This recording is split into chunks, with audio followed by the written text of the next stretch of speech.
نضيء بنورنا الدنيا وننشر في الفضاء أملا ونعلي عزما. Assalamu alaikum wa rahmatullahi wa barakatuh to everyone, and welcome and Jazakallah khairan for attending this online presentation, Book Talk with Mufti Mu'adh, where he will be discussing his newly released book and an introduction to the science of noble hadith.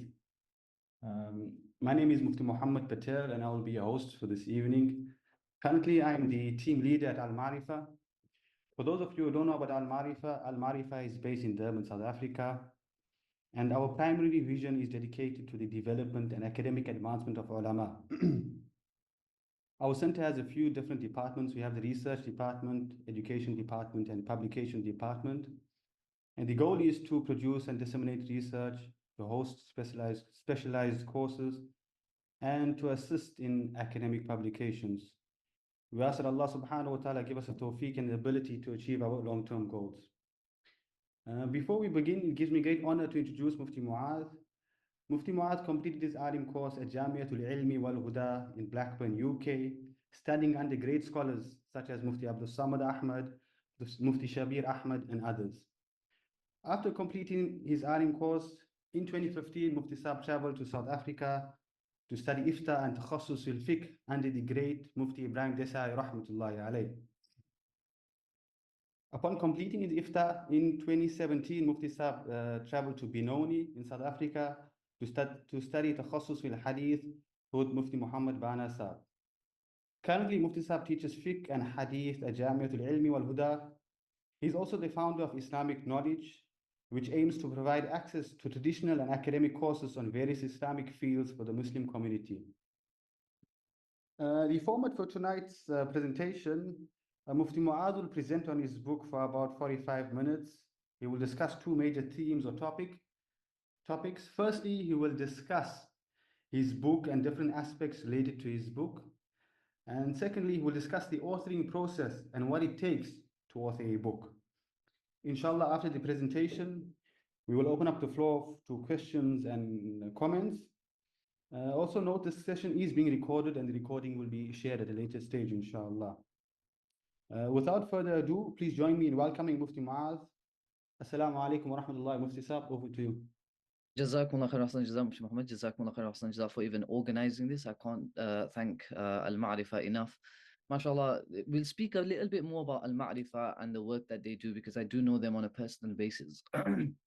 As well, when we come across certain stories in the book that I want to speak about, inshallah, I want to kind of really emphasize the importance of this organization and how we need an organization like this really in every country.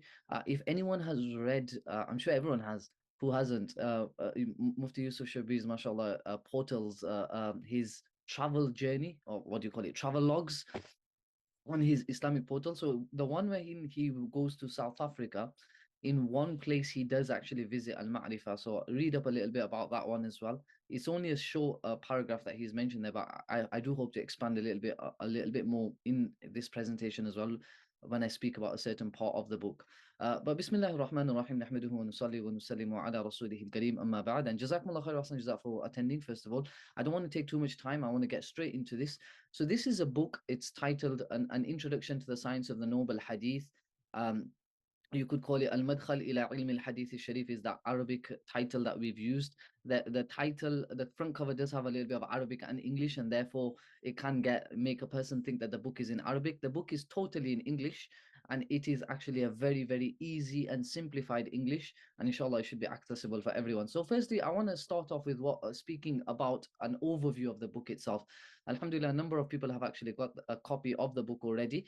But just to speak a little bit about the book, it is a 544-page book, and it's available at www.islamicknowledge.co.uk and at www.ismailbooks.co.uk. Obviously, Ismail Books doesn't need an introduction. Islamic Knowledge is a slightly newer website, you could say, but inshallah, you can access the book there as well. And if you want me to write something in your personal copy, you can do so. Just write it in the notes when you place an order that you'd like me to write something in the copy. Now, I just want to also clarify one more thing that because the book is so big and because there is color in the book, it did cost quite a bit to publish it. So therefore, that obviously naturally has an impact on the overall cost of the book.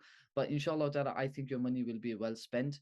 And inshallah ta'ala, if you're always struggling for funds, etc., always reach out, and that should never stop you from acquiring ilm. Now, what does this book actually cover? Now, we're going to go through the contents page in a little while, but the book in a nutshell, it covers the codification of hadith. So the entire, when I say codification, what does that mean? I'm referring to the history of hadith. So just this morning, I was speaking to a group of students as well, and I was explaining to them that this is something that lacks in our syllabus. And I've heard this from a number of teachers, a number of ulama as well, that in our, you could say, traditional syllabus, when I say traditional now, I don't want you to just think automatically Darul Ulum. I want you to think any traditional setting. I'm talking, perhaps you could say Jamia Islamia, Medina Munawwara as well. I'm talking literally, I've seen the works that come from from these places as well. You could even say Ummul Qura, you could even add in Riyadh University, you could add in even Azhar, all of them really. I to some degree, I'm going to put them all under the bracket of like traditional syllabuses, and compare it to like the university and academic syllabus. What you would have technically, usually a non-Muslim teacher, a non-Muslim writer. What would we notice as a key difference between the two in terms of syllabus?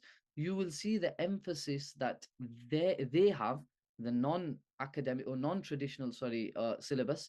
You will see the emphasis they have on the history of the fields of knowledge. So, and that makes sense. Why would they, as non-Muslims, start discussing the masail of salah and zakah and the masail of buyu? They're not interested. They don't believe in any of that. So they do have to engage in something. So they will engage on the historical side of things. So this is where I think sometimes, because we are so engaged in looking at the actual hadith, the matan of the hadith, the sanad of the hadith, we look at, for example, the meanings of the hadith, we go into the fiqh discussions, and that's fantastic.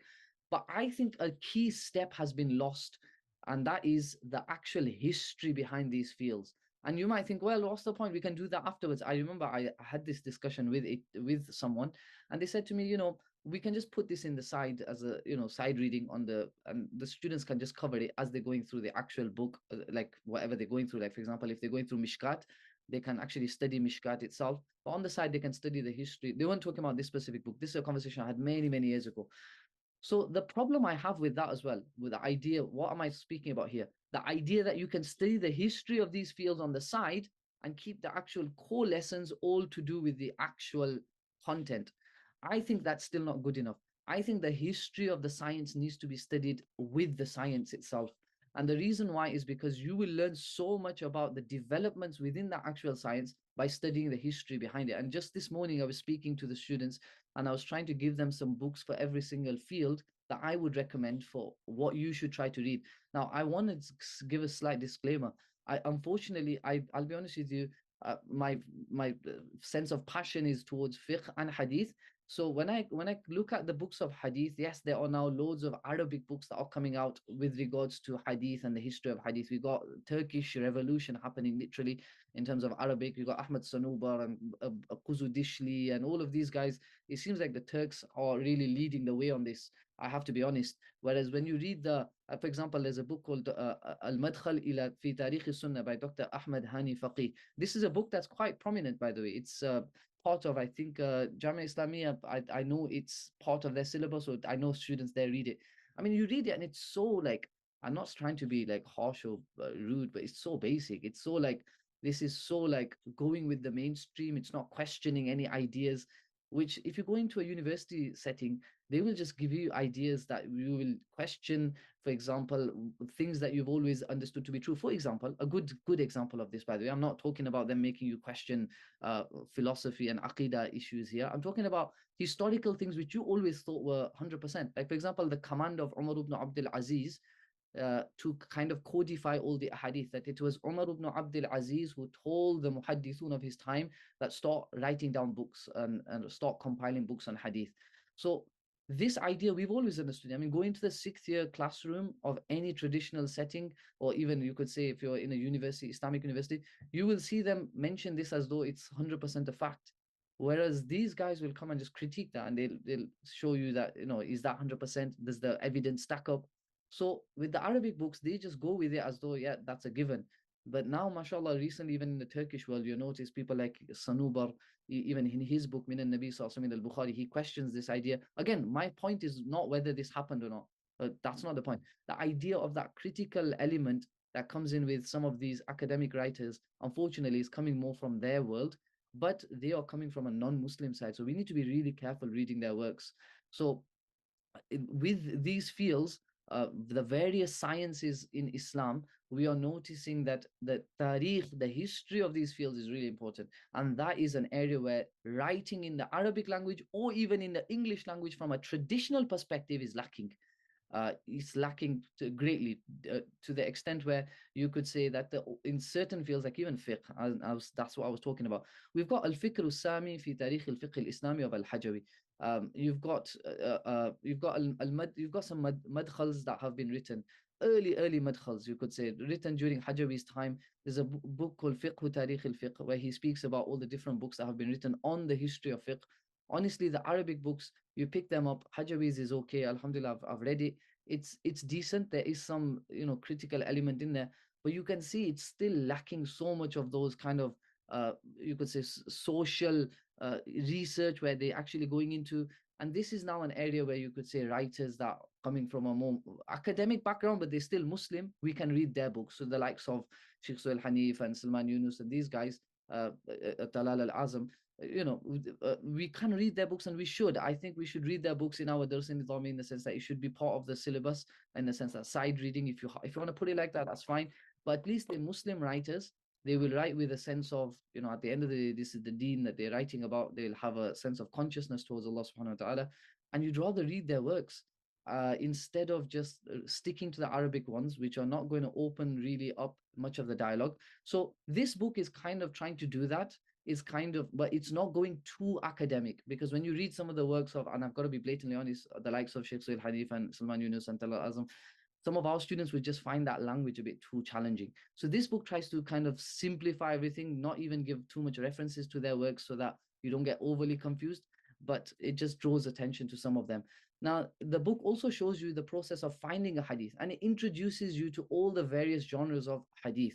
So what are all the different books of hadith that have been written by the scholars of Islam? And in some ways, then you gain a sense of appreciation. I was reading a book by Ahmad Shamsi, very old book now. It's been out for at least about 6-7 years.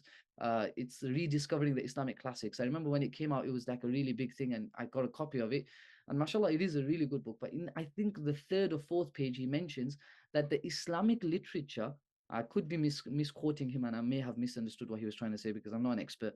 But if I understood that page correctly, what he was trying to say was that the Islamic literature, it dwarfs the literature that we have in the Christian world, or in the Christian sciences, or in the exegesis of the Bible or whatever, by like about something ridiculous. Like you'll find like 10,000 to 1 ratio.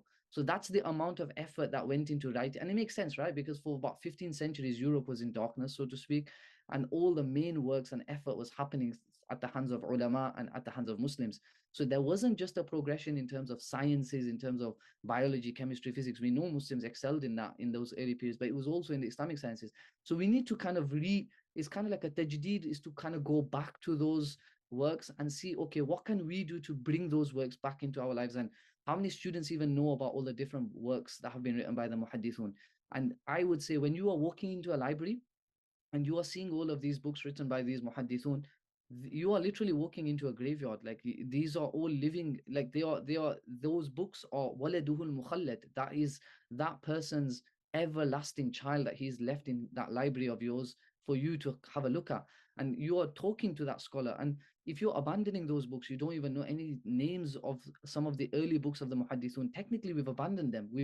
We've not really maintained their legacy. We've only left their legacy, sadly, to the non-Muslims, and that's even more sad. So the point of this book is to kind of bring us up to date with some of the. It's not a book that's going to make you an expert in hadith, but it's going to broaden your horizons into everything that's been written in hadith, or a lot of what's been written in hadith, and the effort that has gone into by the muhaddithun. Many of the books, I've tried to put a picture in there. I've tried to put some QR codes, which if you scan them, inshallah, it will actually take you to a PDF of the actual book. So that is quite beneficial as well. Sometimes the seeing the book is not the same as just reading about it. You need to see a visual, even just seeing how big. Sometimes, like for example, I'll show you a few books when we discuss some of the scholars just now. The fact that they've written a book, like just the other day, I wrote a tweet. If some people may have been, I know it shocked me to be honest when I read it the first time. Ibn al-Athir al-Jazari, he's written a book that's now been printed, obviously in 13 volumes. Obviously, in his times, it might have been less volumes, but doesn't defeat the fact that it's a big book. And he wrote that whole book from the looks of it. Again, I could be wrong, but if based on what I've read of Zirikli's Al-A'lam and Siyar, my understanding of what Dhahabi and Zirikli are trying to say there is he was actually paralyzed. And you can read it and maybe you might understand slightly something different, because that is how biographies work. Sometimes it's not the same understanding. A story has multiple ways of looking at it, but it seems like as though he was actually paralyzed from his hands and legs from a young age, from the sounds of it, or at some point in his life. And he seems to have dictated all of his books through literally dictation, and he was moved around on a stretcher. So literally, this is a man who's paralyzed. How many people do we know who are paralyzed that are prolific writers? But our muhaddithun were essentially doing all of these things. So reading about their lives, reading about their efforts, that kind of, you see the size of the book now in that picture, and it really makes you appreciate it. And now you might want to go into a library. So really, this book, as I said in a previous session as well, I don't usually prefer English books, but the reason why this book, obviously I'm going to be biased and say read this one. The real reason is this book doesn't actually tell you to stick to this book and that's it, I'm going to give you everything. This book opens it is literally what I would like to call a madkhal, because it opens the doors for you to now go to those books. If you, after reading this book, you don't go to the library and don't pick up Tuhfatul Ashraf, or you don't start looking and you don't ask the librarian that Maulana, where is Jami'ul Usul? I've just read about this book in this book that I've got with me. Can you show me where it is? And you don't ask, where's Ithaf al-Mahra and where's Al-Matalib al-Aliyah? And you don't pick up these books, then I think you've defeated the purpose behind this book, because the whole purpose is that you engage with our tradition, and you kind of, we want to create these scholars again. So we will only be able to do that if we have readers and then writers. Now, the gap the book tries to cover has already been discussed, and the importance of biographies of scholars. So this book contains loads of biographies of scholars as well, and it contains their death dates. Now, death dates are really important. There's a place in Al-Badr al-Munir as well, Ibn al-Mulaqqin rahimahullah, he mentions that some of the scholars of the past made a lot of mistakes in some of their writings because of the fact that they did not know the death dates of scholars. This should be something that students should be memorizing, like making a chart for yourself. I know I have a chart that I use of all the death dates of all the various scholars, and you'll be surprised sometimes, in some of my teachers, when they would be driving and stuff, they'd test each other, the number plate of a car, the last few digits or whatever, any numbers on that number plate, they would ask each other, okay, so who passed away in 463, who passed away in 597, who passed away in 571. So it would be like so test yourself and learn the biographies of the scholars. Honestly, remember, it's connected to the tarikh of ulum, because who carries out tarikh? Human beings. So the biographies of these scholars are going to help for you. It's going to help you to understand the history behind many of the sciences of Sharia. Now, I've not referenced too many English books in this hadith book, so you won't see, I generally always avoid giving any reference to any, super non-Muslim ones like Shaht and Golzaya. But even that, you could say the non-Muslims who are not as staunchly rejectors of hadith as they were, I've avoided that because I want to make this a very easy book. I want it for beginners. I don't want to confuse it. There are a few references to some English books, but not that many. And I wanted to try to stick to the traditional ulama. How to use the book for maximum benefit? I would obviously argue that for the codification part, read it entirely just like a normal book. Now, for the remaining parts where I'm kind of discussing new books and introducing how all the different genres work, I would recommend actually like reading bits of it in parts, depending on when it comes up in class, or you can just read it just like that. But I would recommend you make it a bit of a practical exercise. So every time you read a book, every time you read up about a book, then you go and open up the PDF of the book and access the book actually from your library. And you can actually access a course to even benefit so much from the book if you want to, inshallah. On the Islamic Knowledge website, there is a course when I go through the full book and I open up a lot of more PDFs than you will actually see inside the printed version. Now, in terms of contents page, now, if you look at the contents page, I remember when I sent this book to Mufti Yusuf Shabir, may Allah bless him, he did send a very good, you could say, correction. I wish I had listened, but it's just, there are so many things that I can't explain to you in this program, the reasons as to why I couldn't follow that. more basically based because of like logistical reasons, and in terms of the typesetting and stuff, that the contents page needs a lot more to be added there. It doesn't do justice to the book. So there is a bit of a Ibn Hibban approach, and I do apologize for that. Now, I remember I said this to my class guys, that the contents page is a bit like Ibn Hibban's book, which is when Ibn Hibban wrote his Sahih Ibn Hibban, he said that I am going to change the order of my Sahih. Like, it's not going to be like any other book. I'm going to order it in a very unique way. It's not going to start off with Kitab al-Tahara or like, Kitab al-Iman, and then move on to Salah and then Zakah, and then no, it's not. It's going to be a complete. I'm going to make it into like 5 subtopics, all to do with they got al-awamir wa nawahi and all of these different things that he created. And then he said, I'll put every hadith in there. And then at the end of the Muqaddimah, he says that this is the hila that I have adopted, so that no one is able to find a hadith in my kitab, in Sahih Ibn Hibban, without having read the full book. So it'll force everyone to read the full book cover to cover, and only then they'll be able to find the hadith. So the only bad part is the opposite happened, right? He thought that that would force everyone to read the book. Instead, everyone abandoned it. So I hope that doesn't happen. Allah protect. The contents page looks very ambiguous. It doesn't give the full picture of what the book is like. So inshallah, that's something I do hope to correct in the second edition, make it a bit more clear. A good index of all the biographies of the scholars that are discussed would be good as well. Because even me, sometimes I forget where I've put the biography of the scholar, and I'm having to find it in the book. But in any case, it is a bit of an Ibn Hibban approach. If you want to find some biography of a scholar in the book, you will probably have to like flick through a number of pages. But inshallah, unlike Ibn Hibban's book, it does not get abandoned, inshallah ta'ala. Now, some interesting fawaid within the book. When I speak about the critical approach of the muhaddithun, there were some stories that I really wanted to share with you guys that I think would really benefit you, and I think you'll find them really interesting. So there's a story of Ibn Ma'in as being someone who was quite feared by all the narrators of hadith. And I've mentioned this on page 133 to 135. So I've mentioned that, in fact, Yahya ibn Ma'in had earned such a reputation as a critical muhaddith that certain narrators of hadith would be genuinely afraid of him. So there's a statement here, and I find some of these hilarious, but I put them in the book because they're so interesting. This is also, by the way, I've benefited to a large degree on this from Sanubars min al-Nabi sallallahu alaihi wasallam al-Bukhari as well. Harun ibn Ma'ruf states, قدم علينا بعض الشيوخ من الشام فكنت أول من بكر إليه فدخلت عليه. I'm going to read the English just in case there are some people who are not like very well versed in Arabic. Some senior scholar came to us from the Levant, and I was the first to rush to him. So I came to him and asked him to dictate upon me some ahadith. So this is Harun ibn Ma'ruf is saying this. Thus he took his book and began to dictate upon me, when suddenly someone knocked on the door. So the scholar asked, who is this? He replied, Ahmad ibn Hanbal. So he gave him permission, and the scholar remained as he was, with his book in his hand, with the book in his hand. He did not move. Suddenly another person knocked on the door. So this is a muhaddith. He's narrating a hadith. He's not, Imam Ahmad comes in, he carries on. The next person who comes in is Ahmad al-Dawraqi. He carries on. I'm going to summarize the story. Next person comes in is Abdullah Rumi. He lets him come in. Next person comes in is Abu Khaytham al-Zuhair ibn Harb. He lets him come in. Then suddenly another person knocked on the door, and the scholar asked, who is this? He replied, Yahya ibn Ma'in. So Harun ibn Ma'ruf says that as Yahya entered the door, I saw the scholar's hand suddenly tremble, and the book actually even fell out of his hands, because he was so scared that, oh no, Yahya ibn Ma'in has come to listen to the hadith. He's going to be able to pick up any mistakes I'm making. So he's like really, really.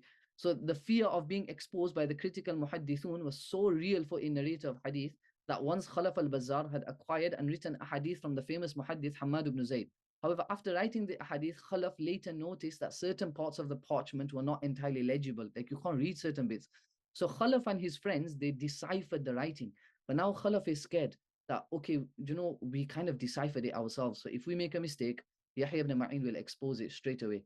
And smart muhaddithun will, like Yahya ibn Ma'in, will expose it. So what he does is, he actually writes a letter, or he reaches out, you could say, to Abbas ad-Duri. I don't know if he wrote a letter, but he kind of reached out to Abbas ad-Duri, who is a student of Yahya ibn Ma'in, and he tells him, أحب أن تقول لأبي زكريا, can you tell Yahya ibn Ma'in that, basically, tell him the full story, that we got some books of Hammad ibn Zayd, we acquired it from him, but some parts we never wrote it properly, or something, it got damaged. So me and my friends, we decided to kind of like decipher what we had written, and we're now going to narrate it. Is that okay?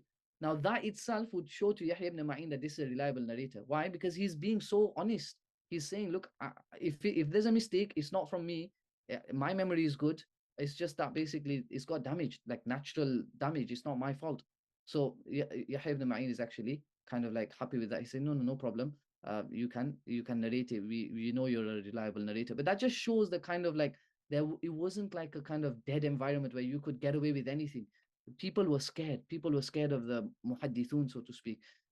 That's why they say that, Hurrasul, the protectors of the skies, or the angels, and the protectors on the ground, or the muhaddithun. Yahya ibn Ma'in himself actually says, "Ma jalastu ila shaykhin illa habani." I never sat next to any scholar except that he actually feared me. And in fact, there's a story here that whenever a narrator were to find out that Yahya ibn Ma'in actually looks at you in a positive way and he considers you to be a reliable muhaddith, so they would get very happy. Yahya ibn Ma'in states that Abdul Wahhab ibn Ata, he's a narrator from Basra, he comes to Baghdad. Obviously, Yahya goes to visit him and he takes a hadith from him. Now, whilst Yahya is with him in Baghdad, and remember, Yahya ibn Ma'in and Imam Ahmad are close friends as well, by the way, but whilst he's with him, a letter comes from his family from Basra, uh, you know, and he's reading it, and then as he answers it, and then as he's answering it, at the end of the letter, he kind of sends them a little message, like in a WhatsApp, you might just write something. And Yahya ibn Ma'in, he kind of gets, you could say, from the corner of his eye, he sees what he's writing, and he's writing, "Waqadim to Baghdad, I've come to Baghdad. وقبلني يحيى بن معين والحمد لله رب العالمين." And Yahya ibn Ma'in has accepted me as like he's come to take a hadith from me, and like he considers me a reliable narrator, and all praises for Allah. So like he's really happy at that. So this just shows that there was an awareness between the narrators of hadith as well, that there are some exposers out there, and if we succeed, if we remain steadfast, inshallah, we will actually be looked after, and they will label us as reliable narrators. So there was this kind of understanding. Another story that I think is really, really funny and it's interesting is that one of the things the muhaddithun were really obviously kind of really obsessed about was memory. And you could say that they always wanted to check the memory of a narrator at different points in his life. So what if his narrations were really good, but then near the end of his life, he got dementia. And then after he got dementia, he still started to narrate a hadith. He carried on narrating. So what they would actually do, and there's a book on ikhtilat written by Al-Ala'i as well, and he's got loads of stories in there of different muhaddithun whose families would actually lock them up after they got dementia, right? Lock them up, don't let them come out, because if they come out, they'll start narrating a hadith and jeopardize all the good work they've done. And then the muhaddithun won't accept anything, even the stuff before the dementia. If they can't distinguish, they will view it very critically. So there's an incident that shows how the critical muhaddithun would carefully inspect narrators who had reached an old age to check their memory. Like, like they say in, Urdu ke burhape mein bhi nahi choda. Like even as they got older, they still chased them up. So Al-Barda'i states that when he asked the critical muhaddith Abu Zur'a about the narrator Qurra ibn Habib, Abu Zur'a just smiled, and then he says, he remembered this story. So he says, and this is the story of Qurra ibn Habib. He says, I came to Qurra one day, myself and Abu Hatim, and we knocked on the door, and we asked permission to see him. Basically, we wanted to acquire a hadith from him, or even test his memory a little bit.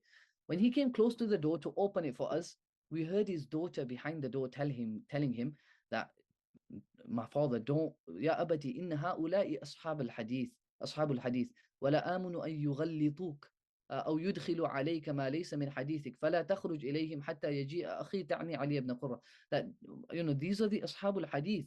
They are going to try to test you, and I'm not confident you won't make a mistake, because your memory has gone quite bad now and you're quite old. So father's like, no, no, no, let me go. I'll narrate a hadith to them. It's okay. It's not a problem. But the daughter's just not. So this kind of shows also, these stories kind of prove that there was an environment within the community there as well, that we need to protect our narrators. And we being a reliable narrator was something that was honorable, as we mentioned in the previous slide. So in the end, she manages to convince the dad not to leave the house, but basically until the son comes, and the son kind of also makes sure that he doesn't leave. So that's what actually made Abu Zur'a kind of smile, that that's how careful they were. So these are some interesting stories. Now, in terms of the most inspirational story from the book, in my humble opinion, that makes me a little bit emotional every time I read it. Not anymore. Don't worry, I'm not going to cry right now. But sometimes when you're reading it, it really is quite moving story. Which is, first, I want to explain to you that in Damascus there was a very important madrasa called Darul Hadith Al Ashrafiyya, and this was actually a incredible madrasa that was kind of endowed by, I believe, the brother of Sultan Salahuddin, or the nephew, I think, of Sultan Salahuddin. So he made a condition that every single person who becomes a muhaddith or becomes the Shaykh al-Hadith in this madrasa must be, number one, an Ash'ari, and number two, he must not be able to teach until he reaches the age of 40. And this is all, by the way, documented in a book there's a book by Al-Nu'aymi on the madaris of that existed in the history of Islam. So in this Darul Hadith al-Ashrafiyya, the first ever teacher that actually taught there was Ibn Salah. And by the way, this kind of draws my attention to the importance of waqf and endowment and how they looked after their scholars. And this is something that draws my attention to Al-Maʿrifah as well, and the work that they're doing, looking after the scholars, making sure that, you know, literature, turath is coming back to life, because a lot of scholars have a lot of talent, but because of financial circumstances or whatever reason, they're not able to perform, they're not able to deliver works. Otherwise, if they were looked after, Allah subhanahu wa ta'ala, you know, has put so much salahiyah within them, so much capability, but unfortunately, we have not looked after some of these scholars. So, you know, it's my plea, and you could say a humble request to anybody out there in any country, that we should be trying to redo or replicate what Al-Maʻrifah are doing, which is literally, if you know people who have wealth. Nowadays, I was just speaking to Mufti Shabir Sahib in the morning as well, that, you know, there are people that, mashallah, they come to the madrasa, they come to masjids to perform salah, and they're coming with a Rolls Royce, they're coming with BMW. There was a time in my life when I would look around and you would see barely one BMW or Mercedes on the street. Now every other car is a Mercedes or BMW. So this just tells you the money the Ummah has now got. If we don't take this money and put it into Turath and put it into the Islamic literature and put it into the hands of reliable ulama who have got tarbiyah, that won't just waste and blast the money away into dunya, rather they'll spend it in deen, the ummah will splash the money everywhere you want, right? So they'll splash in restaurants and food. So it's our important responsibility that if we have friends or if we know people of wealth and stuff, rather we create these waqf systems, we start these organizations wherein we bring some of this Turath back. Otherwise, I'll be honest with you, the reason, one of the main reasons as to why, and it's the elephant in the room, that why the academic field and the universities are kind of prospering and taking over at the moment, is they've just got so much financial backing and they don't need to worry about that at all. So this is something that is quite personal to me, and I think it's the need of the time. But in any case, Ibn Salah was the first person to actually teach in this Darul Hadith al-Ashrafiyya. It was the place where you could say the legends taught. After him, I believe, I don't know if it was straight after him, but a few stages later, Abu Shama al-Maqdisi taught in this Darul Hadith. After Abu Shama, at some point, An-Nawawi, rahimahullah, taught in this madrasa. He became the Shaykh al-Hadith. Right? So imagine, An-Nawawi is dictating all of his main books, etc. In some of them used to be like shuyukh of various different Darul Hadith. So I don't know if it was directly in Darul Hadith al-Ashrafiyya where he dictated all his books, but he will have dictated a decent number of books in Darul Hadith al-Ashrafiyya, An-Nawawi. And then later on, at some point, Al-Mizzi, the author of Tuhfatul Ashraf, whose biography is in the Hadith book, he also becomes the head of the Darul Hadith al-Ashfi. At some point after Al-Mizzi, immediately after Al-Mizzi, is Taqiyuddin al-Subki. In fact, just to show you how this amazing, this Darul Hadith al-Ashrafiyya is, there's a poem that Tajuddin al-Subki, the son of Taqiyuddin al-Subki, quotes in Tabaqat al-Shafi'ah al-Kubra with regards to his father. It's in volume 8, page 396, where Taqiyuddin al-Subki says, وَفِي دَارِ الْحَدِيثِ لَطِيفُ مَعْنَى عَلَى بُسُطٍ لَهَا أَصْبُ وَآوِي عَسَى أَنِّي أَمُسُّ بِحُرِّ وَجْهِ مَكَانًا مَسَّهُ قَدَمُ النَّوَاوِي. That he's saying basically, to not go too detailed into the point, but he's basically saying that I sometimes put my cheeks on the floor of Darul Hadith al-Ashrafiyya. Subki is saying this, Taqiyuddin al-Subki. Obviously, he lives quite a while after An-Nawawi, you could say almost 100 years, in the sense that they passed away 100 years later, so to speak, or prox. He's saying sometimes I touch my cheeks onto the floor of Darul Hadith al-Ashrafiyya. Asa anni amussu bihurri wajhi makanan massahu qadamun Nawawi. Maybe this was the spot where Nawawi's feet touched. So this was like the kind of, without getting into the whole issue of tabarruk, etc. But he's just saying, like, this just shows this place was booming with scholars. And then after Taqiyuddin al-Subki, we had many great scholars. At one point, Ibn Kathir, another point, Tajuddin al-Subki himself also became, later on, Ibn Nasiruddin al-Dimishqi, and, in the recent past, Sheikh Badruddin al-Hassani, and all of them as well, brought it back to life. But in any case, there's a story. So this is the story that I think is probably one of the most inspirational stories, I think, in the whole book. And there's a huge lesson on this story, that in the year 717 Hijri, Al-Mizzi, so this he here is a reference to Al-Mizzi, who is basically you could say a teacher, a student of the likes of Imam al-Nawawi and others. He became the head teacher of the prominent, he's a contemporary of Taqiyuddin al-Subki, and Taqiyuddin al-Subki loved him. They were very, very, but uh, Al-Mizzi was very close friends with Ibn Taymiyyah. And obviously, Taqiyuddin al-Subki and Ibn Taymiyyah, rahimahumullah, they did not get along, as we know. It's very famous. There are whole books written on this, on the two madrasas of, there's actually a book written on Muqarana Bain al-Madrasatain. However, due to his association with Hafiz ibn Taymiyyah, remember what was the requirement for being the head of Darul Hadith al-Ashrafiyya? You had to be an Ash'ari, and you had to actually write it down, the I am an Ash'ari. So because he spent so much time with Ibn Taymiyyah, rahimahullah, Mizzi was kind of like, you get those kind of like troublemakers sometimes. So some objected to his being elected as the headmaster, considering that the condition of being a headmaster of this prestigious institute was that the headmaster must be one who follows the Ash'ari creed. You have to actually write it in with your own handwriting. When some scholars complained to Taqiyuddin al-Subki, remember Subki is the judge of the Shafi'is in Damascus at the time. So that, get rid of Al-Mizzi. Like you could make a judgment right now, okay, Al-Mizzi needs to be removed from the Shaykh al-Hadith of Dar al-Hadith al-Ashrafiyya because of his affiliation with Ibn Taymiyyah. Taqiyuddin al-Subki. Now this is the insaf. Now this is what I want to, this is why this story moves me, and I always think about, okay, what ikhlas? Like, imagine the ikhlas you have to do this. Like, if it was me, I would be like, my enemy's friend is my enemy. So, like, yeah, let's get rid of him. But despite being an ardent critic of Ibn Taymiyyah, he actually becomes horrified with the suggestion. And he says to himself, هذا إمام المحدثين والله لو عاش الدارقطني لاستحيا أن يدرس مكانه. This is the Imam of the Muhaddithun, and I swear by Allah, if Ad-Daraqutni were to be alive, he would be ashamed to teach in this position. He actually said to his son later on, Taqiyuddin, من ذا الذي يتجاسر أن يقول المزي ما يصلح لدار الحديث. Who has the audacity to say that Al-Mizzi is not worthy of teaching in Dar al-Hadith? And because of that, you could say Al-Mizzi went on to teach in this prestigious institute for 24 years. 24 years, he dictated two of his most important books. Well, his two books that he's known for, really, Tahdhib al-Kamal and Tuhfat al-Ashraf. So, this story for me is it's like a principle that just shows that, the ikhlas that the early scholars had. And do we in this day and age have this type of ikhlas? Before we create enmities with people, we need to think that if this happened to me, would I behave like how Taqiyuddin al-Subki behaved? And if I wouldn't, doesn't that indicate towards a problem within my own self and nafs, so to speak, as well? So it's just a really inspiring story. The muhaddith who, for me, in the book, I think seems to be the most formidable from the biographies that I collated in the book, it seems to be Ad-Daraqutni. Like, every time I read the biography of Ad-Daraqutni, it definitely seems to be someone who, you get a sense of awe just as you're reading. Even whoever writes a biography on him. By the way, in the previous slide, you saw that people would be referred to as the Ad-Daraqutni of their times because of their capability. So that just shows you Ad-Daraqutni, who he was.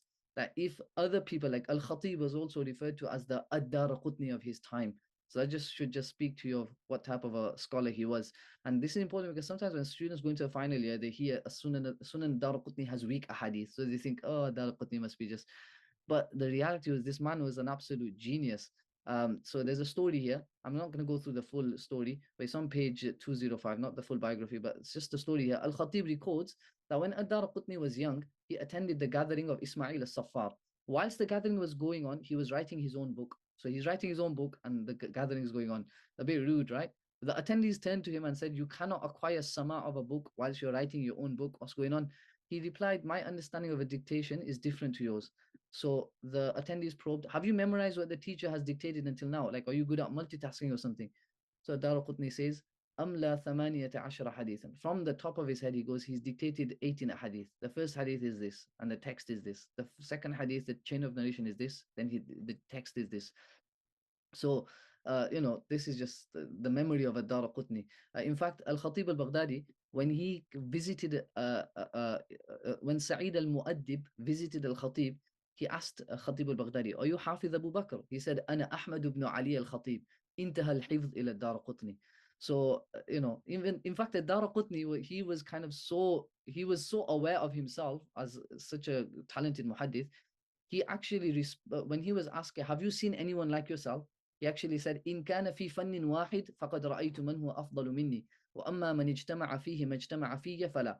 If you're talking about one field, I've seen someone who surpassed me in one single field, yes. But if you're talking about someone who has gathered the amount of fields that I've gathered, in my capability, I've not seen anyone like myself. Um, there's the other quotations here as well of Abu Tayyib al-Tabari, etc.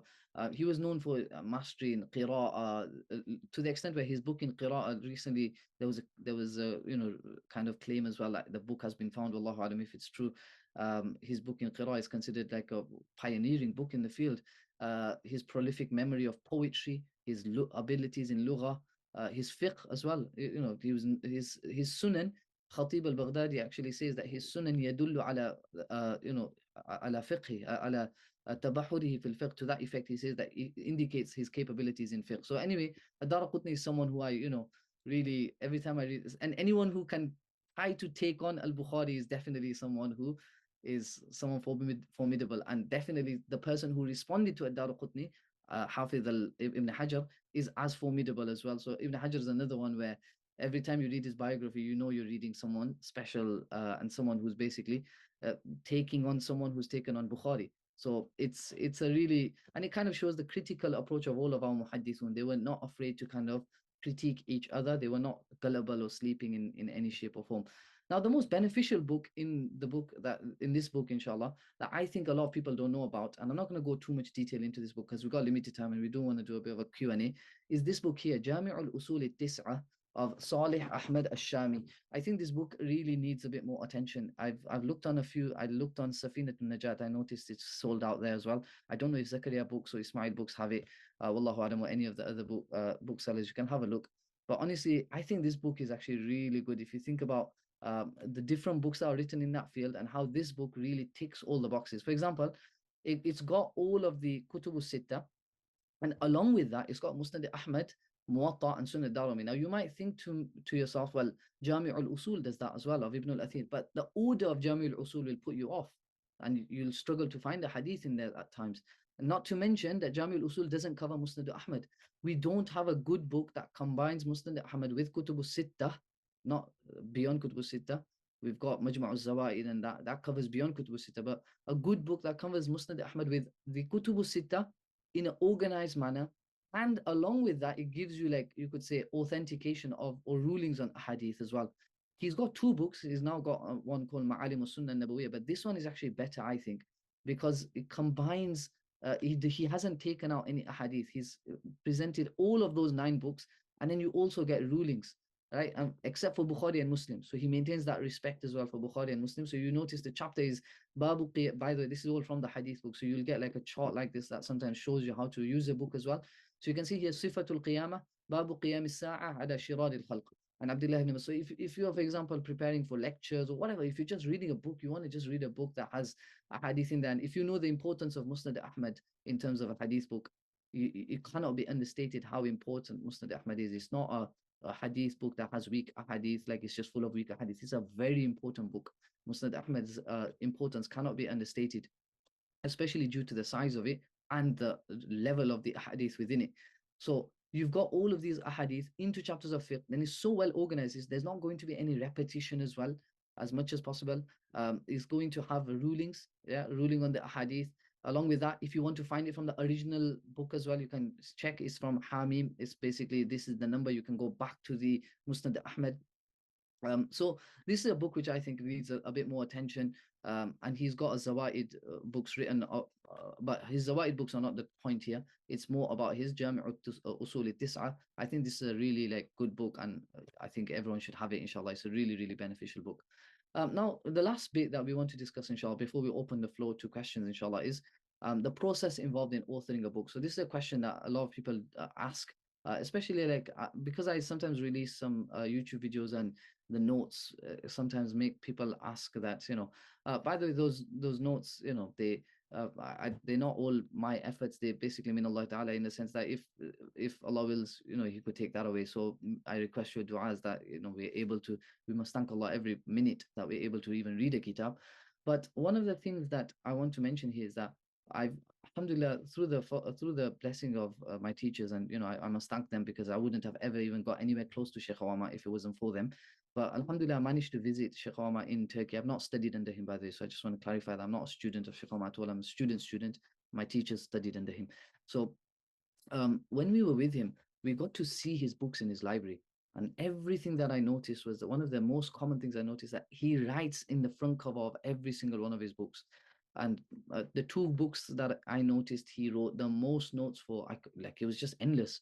Obviously, Fathul Bari, number one. Every copy of Fathul Bari of his had some notes inside, yeah. And the other one was actually Sharh al-Mawahib al-Ladunniya of the Zurqani. It had so much notes, it was filled with notes. Then in that same journey, we had the good pleasure of meeting Mullah Fadl Rahman al-A'zami in Turkey. So when we were sitting with him, I've got a good friend, mashallah, some of you might know him. Who doesn't know him? Mufti Asmar. He asked a question which I thought was really good. He asked Sheikh Fadl Rahman al-A'zami, he asked him in Urdu that we read kitabs but we forget them. How can we maintain like memory of a book, and how can we retain what we learn from a book? So first answer he gave was, he goes, read the mukhtasar of a book. Read the mukhtasar of the book if that's available. That might be easier to digest. Then he stopped a little while and then he goes, Hamare Akabirin, and then he started speaking about that the fact that all of our elders and seniors, and I think I would take this Akabir as to mean even beyond the recent Akabir, I would say even ulama in the past from early days. He was saying that they would write उनके नुस्खे खोलते थे तो हवाशी उस पहले सफा में होते थे, that when you would open their books, on the first side you will notice all their notes are there. So that's when and I was already doing this, but this kind of almost made me like more adamant that whatever book you write, we need to kind of like make this a practice of ours on a day-to-day basis. Whatever book you read, don't just read it with just a highlighter. Highlighters are good. The best thing to do is to do both, highlight and put your notes at the start of the book. Put the page number as well.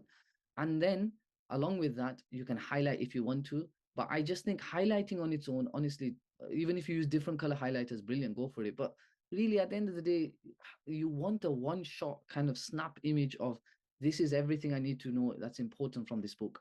So what I usually do is from every page in the book, every single page. So it does involve a bit of writing, and I use a 0.3 lead, or use a really short, use a really thin pencil where you can put a lot of writing onto that first page, right?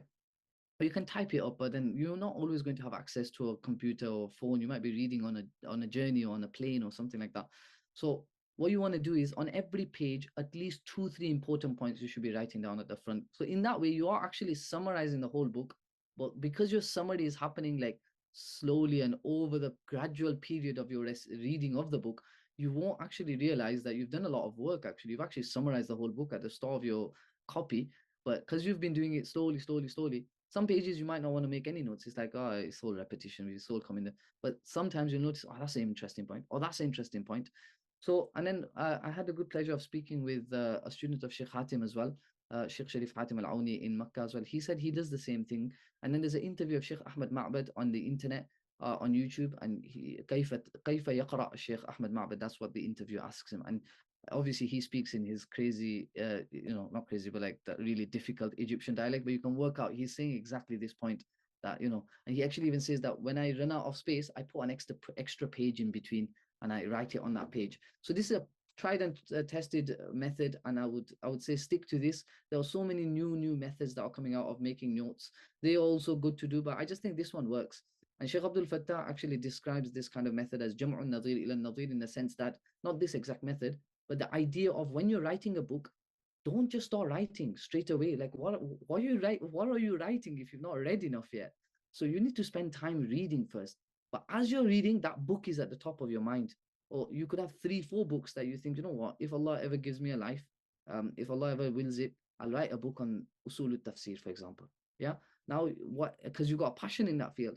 So now you're going to read as many books as you can on tafsir, or not with that intention of compiling that book, but as you're reading, but every single time you come across a point in your book or in the book that you're reading that's connected to the topic that you want to write a book on at some point in your life, if Allah wills it for you, then you always put a note of that and you just put, add this to book. So what happens there now is, in your library, you have literally got all the tools that are ready to write a book.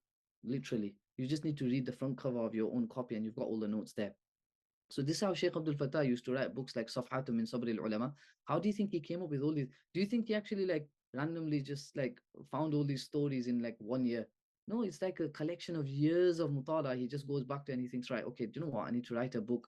Okay, good thing is at the start of my copy of all of these books, I would write down all the interesting stories about the sabr of the ulama. So I can just gather all of them and all right, now I can make a structure. I'll make a chapter heading, sub chapter heading, and like that, the book will be ready.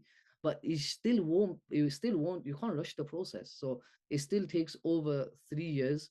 And some of my ustads, they won't even be happy with the fact that I've released it even now. They would want me to release it after I reach the age of 40, etc. I respect that. I fully do respect that. I understand it as well. But I just think that with a book like this, I'm not trying to, kind of come up with an excuse, or you could say I am, and I seek their forgiveness, obviously, as always. But I just think that if I delayed this and you just delay, then who would do it? And at some point, it's for the students. I think it's beneficial for them. But I do agree that you should take your time. And at every given moment, you should be trying to read. And this requires quite a bit of discipline, that you should be trying to read multiple books simultaneously. There is a story of Imam Muhammad where that is narrated, is mentioned in Manaqib Abi Hanifa al-Qardari. So again, the sanad, I've not checked this up, but when he would read mutala, when he would do mutala at night, he would have multiple books open in front of him. فَإِذَا مَلَّ بِهَذَا قَرَأَ هَذَا وَإِذَا مَلَّ بِهَذَا قَرَأَ هَذَا. So he would, you can get tired of reading one book. So try to have like multiple books in your mutala. Don't just have one book. You'll get tired unless you're like one of those machines where you can just read one book. Brilliant, mashallah. But for the average person, I think that might not be suitable. Have multiple books that you're reading, and you may at one point. I have this really bad habit that I get literally to the last 30 sides of the book, and then I'll be like, okay, that's it now. Yeah, but sometimes you have to still, it requires discipline, that you need to now finish it off. Come on, you got right to the finishing line, now just finish it. So it requires discipline. You need to like close your phone, put it away. Sometimes what you can just do is put your phone, something that I do is I just put my phone on charge at times, or so that creates the impression that, you can't use it right now, it's charging. So those are distractions which you need to get rid of in order to do the reading. Um, and there should always be this idea that I'm ready to improve my book, and and that's something that I even have there. Or like I said, even the contents page of my book, I wish I could improve it. And in the second edition, there are even typos, etc.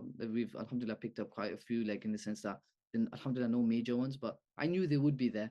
It's such a hard, and we're not. This again another process that in a university line you notice less of that happening, because they've got so much funding and they've got this type of, they've got a whole lajna that will check it after that, and then they've got this whole. So we need to kind of create those structures in our traditional world. Otherwise, it's going to stay in their world and never come to us. So you should always be thinking of ways of improving the book, and it's never a problem to receive constructive feedback, positive constructive feedback. And this is something that even Sheikh Omar, Sheikh Hatim, they still do as well, which is that they keep their published books very close to them on their desks. And I saw this with Sheikh Omar's book as well, with his desk, where he sits in front of him lies his tadrib, his ma'alim al-shadiyah, his. So I was just thinking, like, why does he keep his own books? But then you realize what he's doing. He's adding to them and he's correcting stuff within them, so that until his last breath he can say, I put my hard effort into this book, that the final edition was as clean and as best as I could make it. So that's something to keep doing as well. And just to touch on the last point before we move open up for Q&A, I'm sorry, we have gone about 10 minutes over. We wanted to keep it about 45 minutes, but always the most important rule to keep in your mind: read more than you write. Read more than you write. And these are just some quotes of certain scholars who really they explain to us that we should be really careful before writing. And this kind of applies to me as well. It is what it is. But وليحذر إذا خرج تصنيفه إلا بعد تهذيبه وتحريره وتكرير النظر فيه وليحذر من تصنيف من لم يتأهل له. That don't rush it, don't rush it. I understand that desire to write and to kind of publish a book or whatever, but the hard work has to come in through the reading, and really you've got to enjoy the process of reading. There's another comment here by Amr ibn al-Ala as well, that you're always safe until you write a book. Now you've opened yourself open to, you could say, a criticism. Al-Khatib used to say, وَمَنْ صَنَّفَ فَقَدْ جَعَلَ عَقْلَهُ عَلَى طَبْقٍ يَعْرِضُهُ لِلنَّاسِ. That whoever writes, you're essentially putting your intellect on a table and you're letting people have a look at it. Like, this is my brain. So when you put your book on the table, it's not your book, you're putting your brain there. people are going to inspect it. If they think it's a rubbish book, they're going to tell you your brain's your intellect is actually not that good. So it is a risk writing a book as well. So it's not always a good it's not always a brilliant thing to do if you've not done the due diligence of doing the reading, which applies to me as well. So who knows, wallahu alam, if later on in my life, if I realize that there was things that I could change in the book, that it may come that to a point where you might want to reinspect certain things that you did in the book, and that's important. It's connected to the previous slide, wherein you should be open and willing to change things in the book if you have to. And there's more to it. I'll share these slides so you can inshallah read this. But this is the most important thing, that kitabul alim waladuhul mukhallad, that you should always have this idea that whatever book I write, I want it to be like the most important book on that topic, or I want it to be something that changes people's lives. Or so that means you try to aim for perfection. Now, obviously, only Allah's book can be perfect, but as much as possible, that's going to be your legacy. That's going to be something that people will always kind of judge you by, or they will benefit from, and they will remember you in their du'as if it's a beneficial book. Otherwise, they will remember you as the person who basically just came up with anything. So you want to come up with quality material. And because in our writing world, even in the Arab world, we see this. Sometimes certain books I read, who told him to write this, and why is he even like, it's just so repetition, and it's just like it's hard to explain until you've read books like that, where you just feel like as you're reading, you feel like you're wasting your time, because he's just saying exactly what other people have said, and he's just kind of just compiling everything in one place, um, which is not the best idea. What you want to kind of do is give it time, come up with something unique, come up with something that's really going to be quite beneficial, inshallah, and that will require quite quite a bit of reading. But inshallah ta'ala, with organizations like Al-Maʿrifah, etc., and if we create more organizations like this, we can create more ulama who will be able to have the time, because this is another big problem that we have, because this is come back to the whole idea of funding again, right?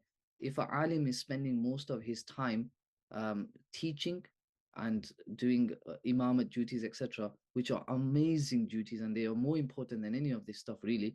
But then we do need the writers, we do need, and who's going to pay them, who's going to, so it's important to have these organizations that kind of like sponsor these ulama, look after. We got real good talent, especially from our madaris side, traditional side, but they just need some help. So we need to think of creating organizations like this. And I appeal to anyone out there who has, Allah's blessed them with wealth, instead of spending it on businesses and this and that, why not? And buildings will stay and go. Really, there's been big buildings but creating those rijal, that is going to be far more important. Those legacies will live on forever sometimes, or for a long, long time at least. So we need that type of mentality created within even our businessmen or rich men as well, that they think of using their money to help the ulama and to progress the studies of ilm, and create people who will write better books than even this one, because I do think you can even write a better one, and it can be done, inshallah ta'ala. But Jazakumullah khair wa ahsan jaza, and there's a lot more to say on that topic as well. But inshallah ta'ala, I hope it's been a beneficial program. And if there's any questions, inshallah, Mufti Muhammad, should we open it up for some questions, inshallah? Jazakallah for that. We really appreciate it. I've allowed the participants to unmute themselves so they can ask questions, or they can send it through to the chat box and I'll read out the questions. So whoever wants to ask a question can send through now.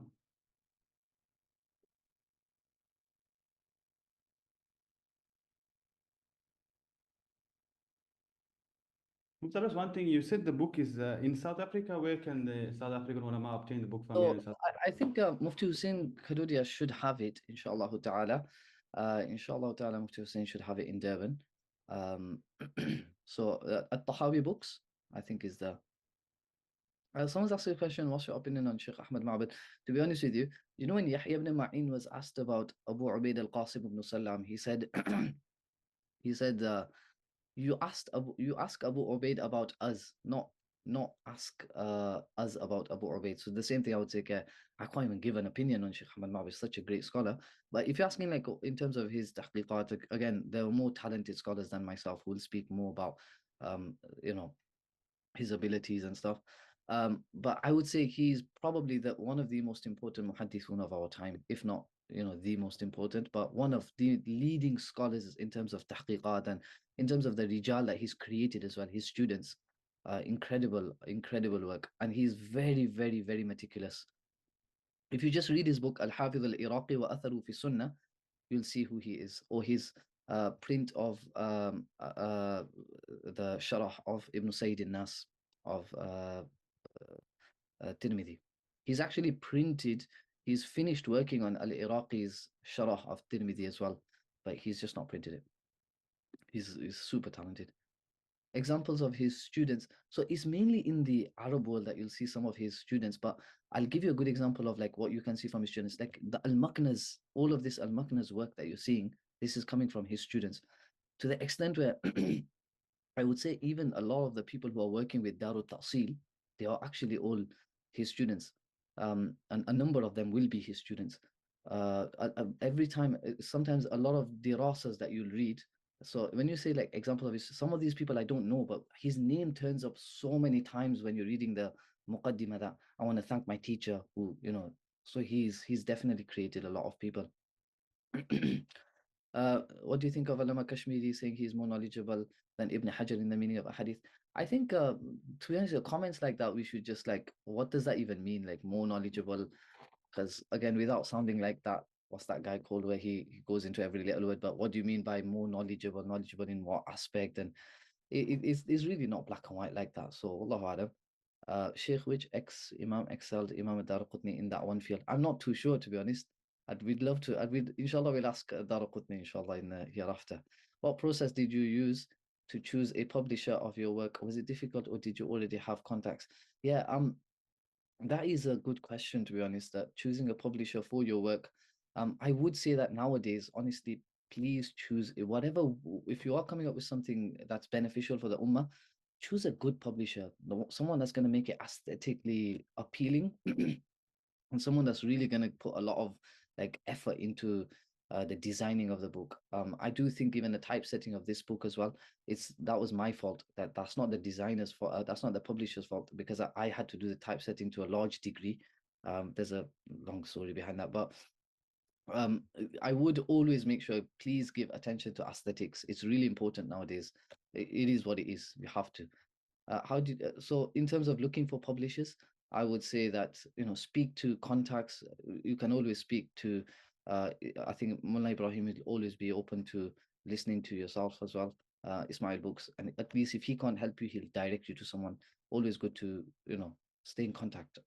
How do you overcome the hurdle of insisting on getting your book perfect before publishing whilst knowing that it can never be perfect? That's a really good question. And I think I mentioned that in the muqaddimah of this book as well, that you know Imam al-Muzani rahimahullah, he says لو عرض كتاب 70 مرة لوجد فيه الخطأ أبى الله أن يكون أن يكون كتاب صحيحا غير كتابه. It's never going to happen. So you can keep trying to perfect it, but you take it to a point where you think, Wallahu alam, you've tried your best. And I think with this book, it's been over 5-6 years at least. So at this point, it was like, I need to finish it, because otherwise it'll just go on forever. So I think it's more between you and Allah, and you just kind of feel like recording will be available, inshallah. Yeah, Mona, you can definitely ask an audio you can ask a question via audio. In terms of teaching takhassus online, yeah, so that thought did once come to me, but I myself agreed with the friend of mine, Molna, who said not to do that. So because I do agree. I agreed with that point afterwards, that it makes sense to do shorter courses online instead of the entire takhassus course.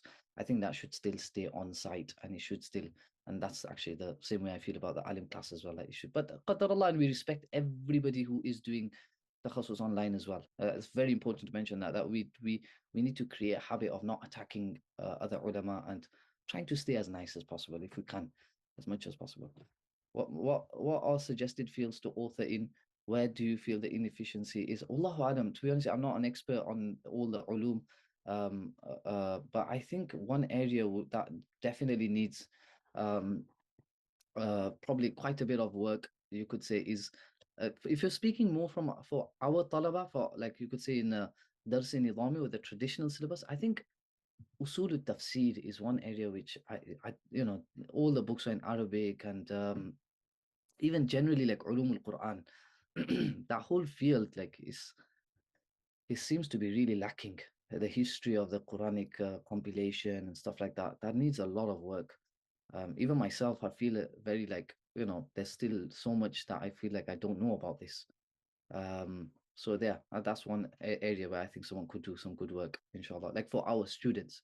Otherwise, academic wise, you'll find loads of stuff. What's the difference between this book and Mufti Abdul Malik's Al-Madkhal? I think you'll find it's totally two different books. The amount of books that are covered in this one are much, much more.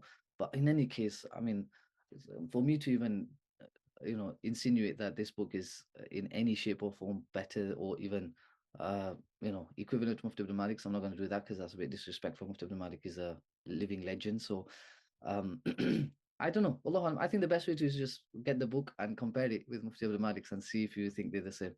Mullah Abu Faris, Bismillah. Assalamu alaikum, Mufti Sahib. Jazakallah khair for your beneficial talk and inshallah your beneficial work. A quick question, obviously, from what I see of your Twitter page, that you read academic works as well as traditional works, mashallah. My question was, what are the areas in Ulum al-Hadith that you feel ulama need to go into in the future in terms of maybe defending, developing, projecting? Because you've talked about a number of academics, you've got Goldsmiths in the past, but you've got people like Joshua Little who've done a PhD at Oxford on the age of Hazrat Aisha and looking at the historical methods from Western academia. So what are the major areas that you feel our ulama need to go into in terms of preserving the study of hadith? So if you are going to go into the academic world, again, I want to make a slight disclaimer. I don't even have a degree. So fully like I just read these academic works more out of just like we're gonna have to engage in their work. But otherwise I'm not an expert in their field in that sense. But I want to kind of give a bit of a shout out to Muhammad Taysir, his PhD. And I think he is doing something there in that book that needs a development further.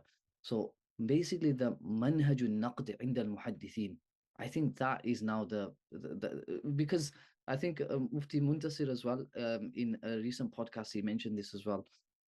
I think with Project Ihya, he mentioned this in his podcast. So it was a very beneficial podcast.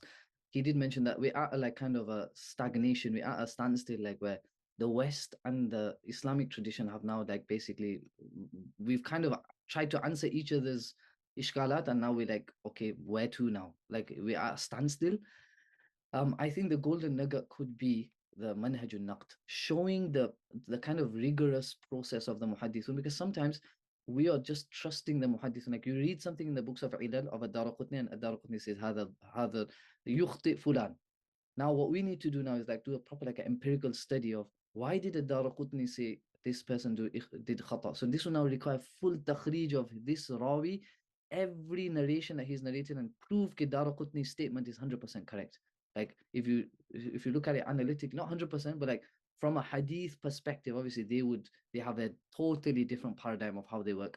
But within our paradigm, everything, all the kind of blocks fit together. That he's not just saying yukhti, because remember what they are accusing Ad-Daraqutni of is just like he's just saying it willy-nilly. He's not even really thinking very much before he says that. And many times they are even insinuating fabrications upon people like Ad-Daraqutni and others as well.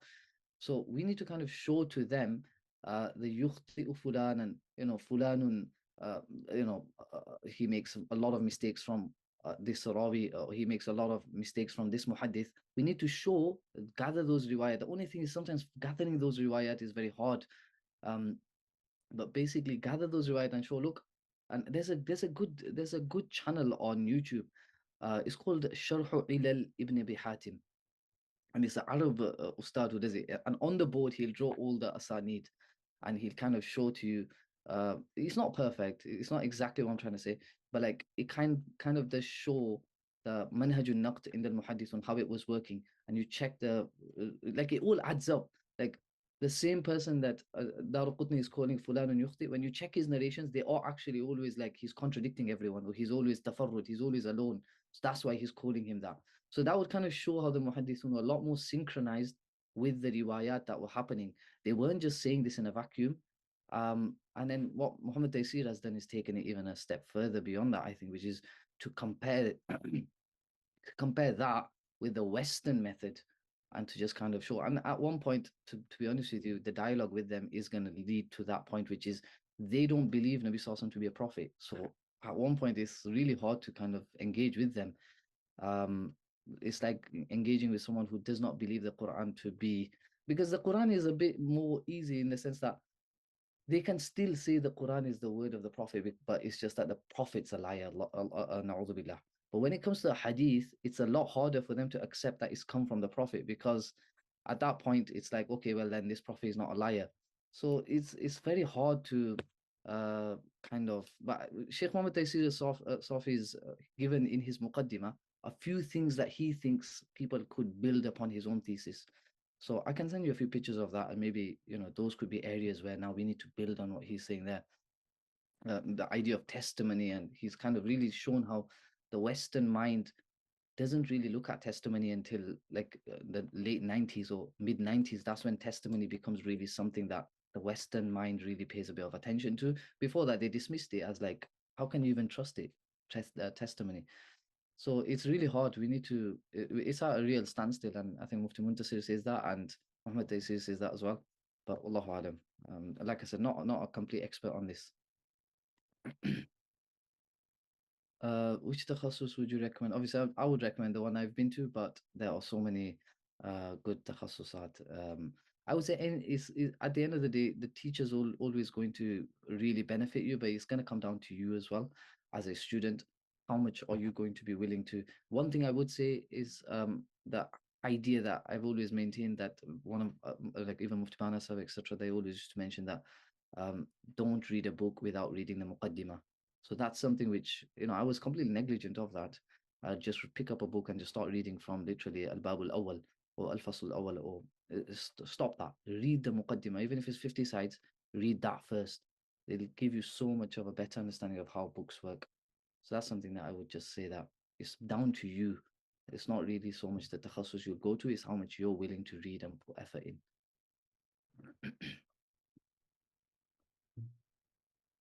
I think we'll end there, Muktasab. Inshallah. Jazakallah khairan for taking out the time from your busy schedule and for this very informative and enjoyable presentation. May Allah reward you abundantly, and may He make you successful in all your future projects. Jazakallah khairan, Muktasab.